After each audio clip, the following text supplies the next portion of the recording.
The Lower Similkameen Indian Band is done waiting. 18 months ago, ancestral burial grounds were unearthed on an orchard in Castanet. And on Thursday, the First Nation held a day of action to reiterate their demands for access to the site so they can restore the graves. The remains that were there are spread over about an acre and a half.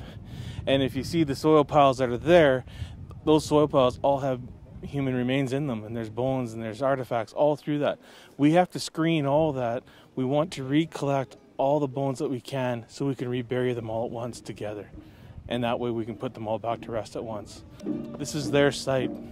This has always been their site. And now why do we have to move?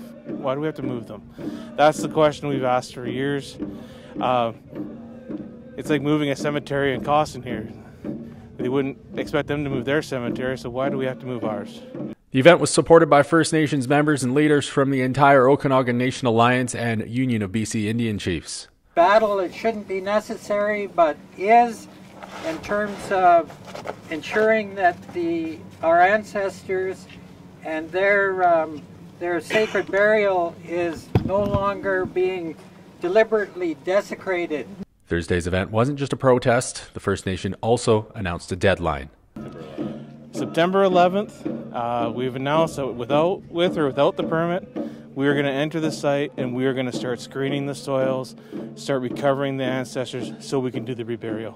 For Castanet in Castanet, I'm Colin Dacre.